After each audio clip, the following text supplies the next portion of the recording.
आज आपल्या कळमेश्वर तालुक्यामध्ये आयोजित होत असलेल्या शेतकरी कर्जमुक्ती मेळाव्यासाठी इथे उपस्थित झालेले अतिशय खऱ्या अर्थाने प्रामाणिकपणे जनतेसाठी ज्यांनी आपल्याला वाहून घेतलाय असे नवनिर्वाचित आमदार सन्मान्य डॉक्टर राजूजी पोतदार साहेब सातत्याने जनतेमध्ये राहून जनतेचे कामं हे तडीस देणारे जिल्हा परिषदेचे माजी उपाध्यक्ष मनोहररावजी कुंभारे, उपस्थित असलेले जिल्हा परिषद माजी अध्यक्ष अशोकरावजी धोटे, अविनाशजी मकुडे, वंदनाजी देवके, हिमेश्वररावजी यावलकर, उपस्थित असलेले ज्यांच्या अतिशय मेहनतीने हा संपूर्ण महाराजस्व अभियानाचा कार्यक्रम यशस्वी होत आहे असे आपले एसडीओ कल्याण कुमार डहाक, तहसीलदार किटकटजी, उपस्थित असलेले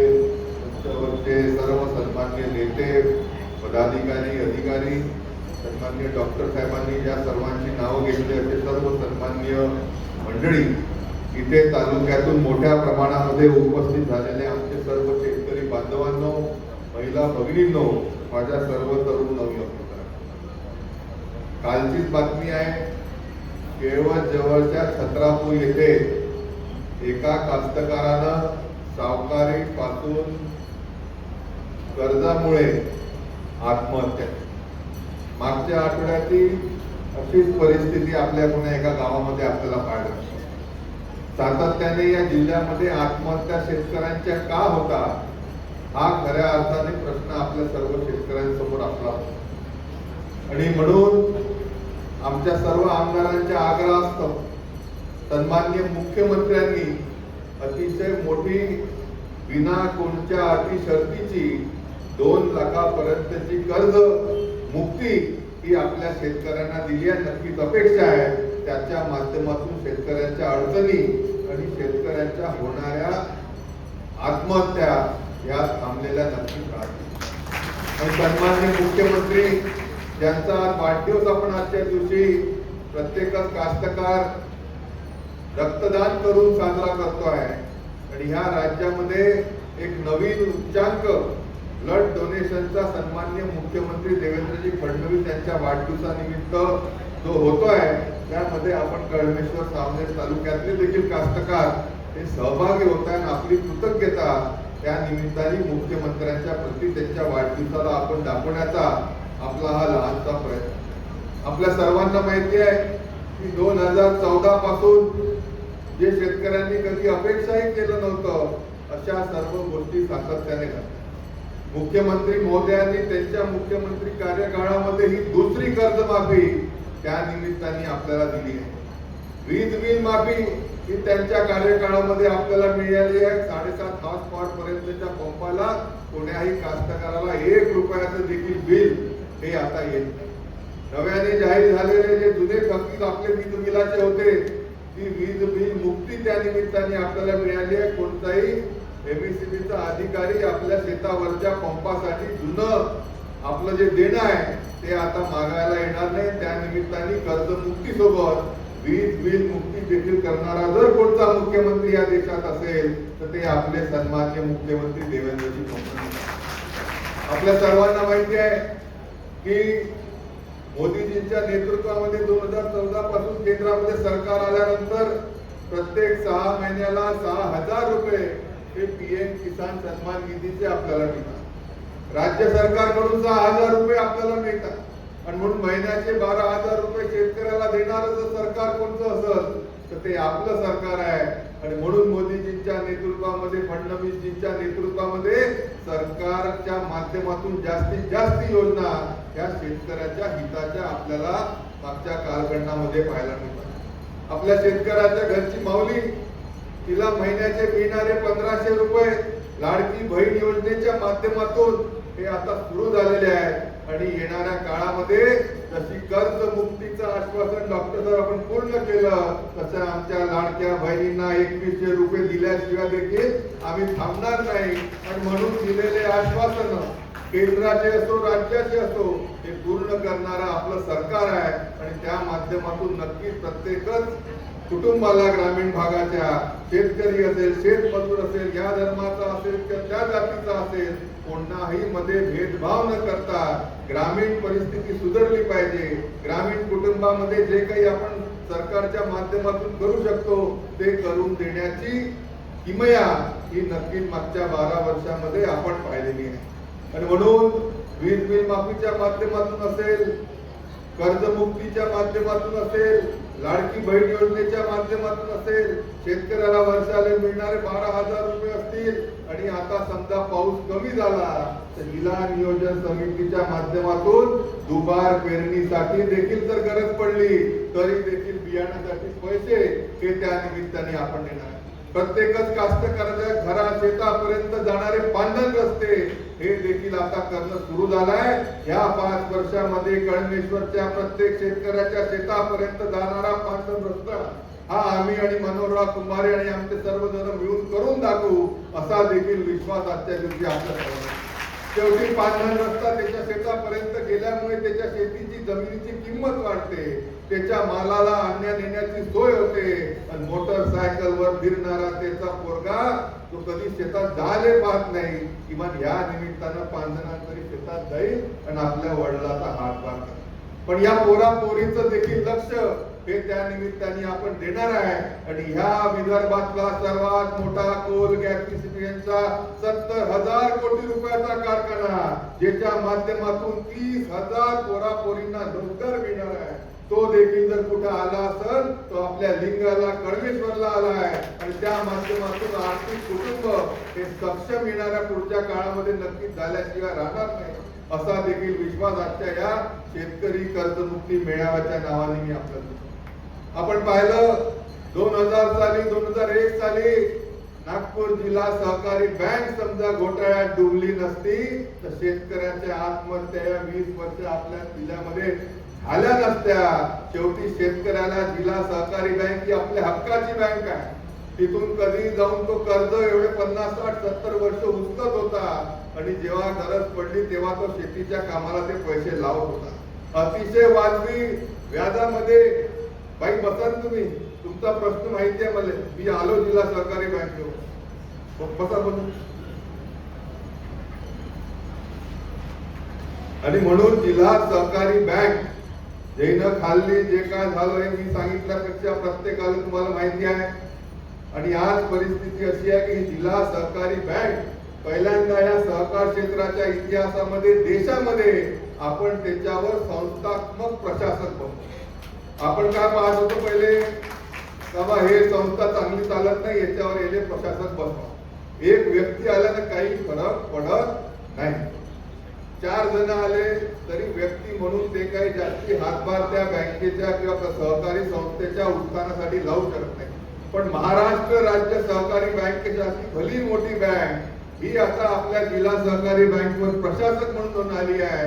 आणि मागच्या वर्षीमध्ये तुम्ही पहा, पीक कर्जाची जी आपली मागणी शेतकऱ्यांची होती ती मोठ्या प्रमाणामध्ये पुढे झाली आहे.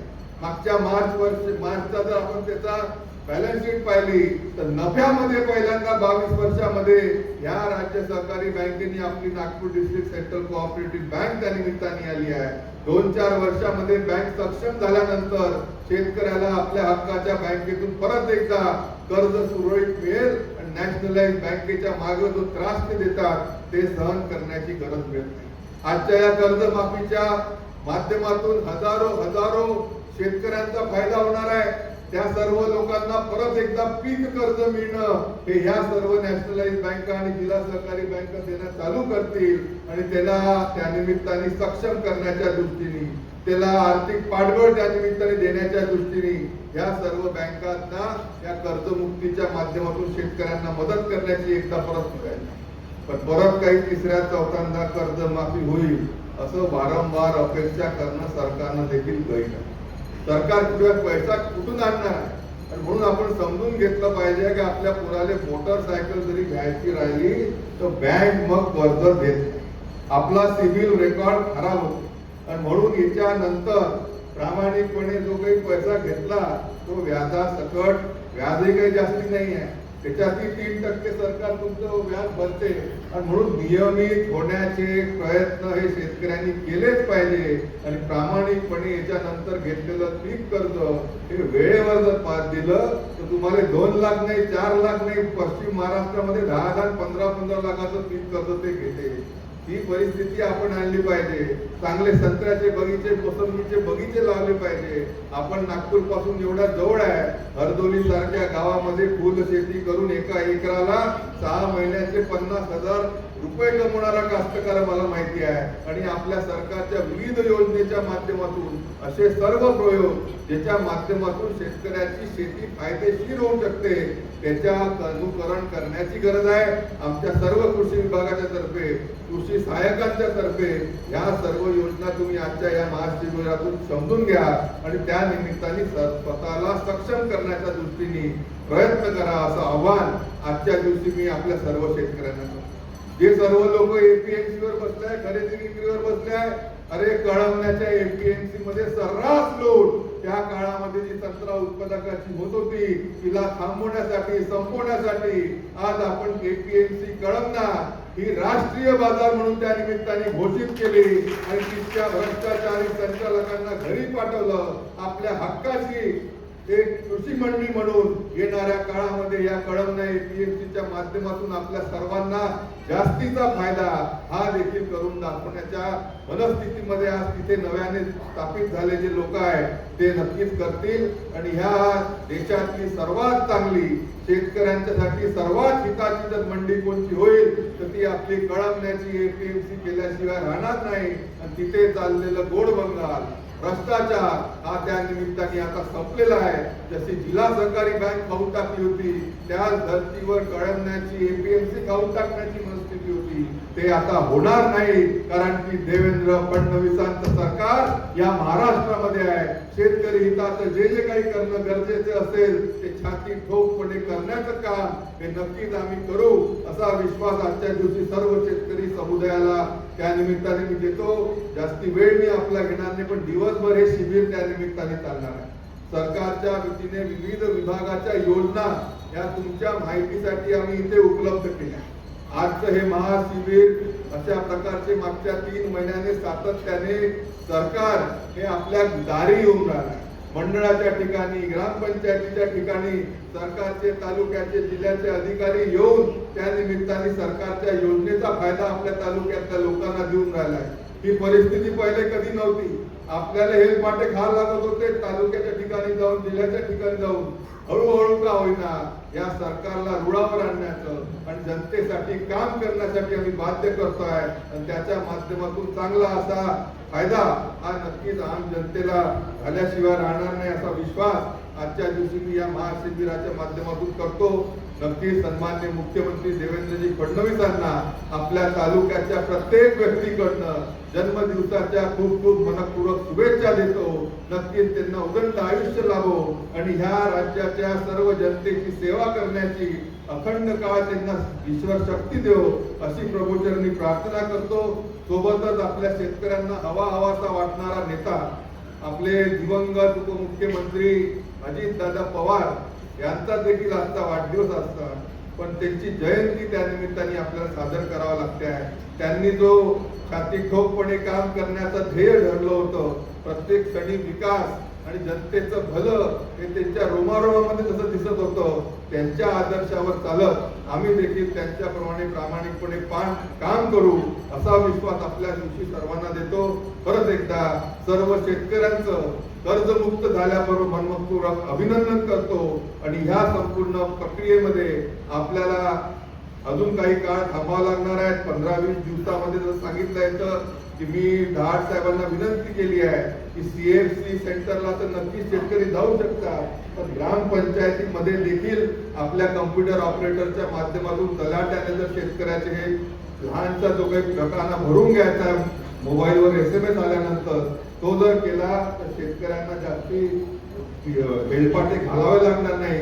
आणि लवकरच 15 ऑगस्ट पर्यंत आपल्या स्वातंत्र्य दिनाच्या त्या निमित्ताने दिवसापासून आपल्या या तालुक्यातला शेतकरी देखील कर्जापासून स्वतंत्र होईल कर्जमुक्त होईल. परत एकदा सर्व शेतकरी बांधवांचं मनपूर्वक अभिनंदन. खूप खूप धन्यवाद.